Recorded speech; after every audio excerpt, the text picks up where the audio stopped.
সাংবাদিকদের অবিসংবাদিত নেতা ছিলেন রুহুল আমিন গাজী। তার কারাবন্দী জীবনের মুক্তির দাবিতে হয়েছিল সভা সমাবেশ, বিক্ষোভ, এমনকি মানববন্ধনও। ডিজিটাল নিরাপত্তা আইনের মিথ্যা মামলায় দীর্ঘ ১৭ মাস কারাভোগও করেছেন বাংলাদেশ ফেডারেল সাংবাদিক ইউনিয়নের সাবেক সভাপতি রুহুল আমিন গাজী।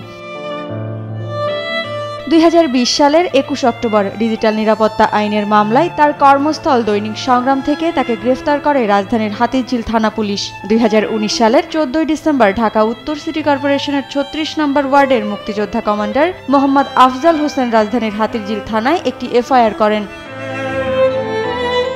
সেই এফআইআরের ভিত্তিতেই দৈনিক সংগ্রামের সম্পাদক আবুল আসাদ, বার্তা সম্পাদক সাদাত হোসাইন ও চিফ রিপোর্টার রুহুল আমিন গাজীকে আসামি করা হয়। সম্পাদক আবুল আসাদ ও বার্তা সম্পাদক সাদাত হোসাইন দীর্ঘদিন আগে জামিনে মুক্তি পেলেও বারবার আটকে যায় রুহুল আমিন গাজীর জামিন।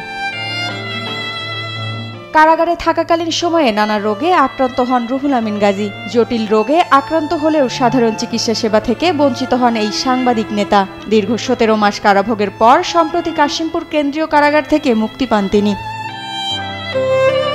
তবে মুক্তির কিছুদিন পরেই গুরুতর অসুস্থ অবস্থায় হাসপাতালে ভর্তি হন রুহুল আমিন গাজী। উন্নত চিকিৎসার জন্য থাইল্যান্ডে যাওয়ার পরিকল্পনা থাকলেও শারীরিক অবস্থার অবনতি হওয়ায় সেখানে নেওয়া সম্ভব হয়নি তাকে। শেষে ২৪ সেপ্টেম্বর রাতে রাজধানীর একটি হাসপাতালে মৃত্যুবরণ করেন প্রখ্যাত এই সাংবাদিক নেতা।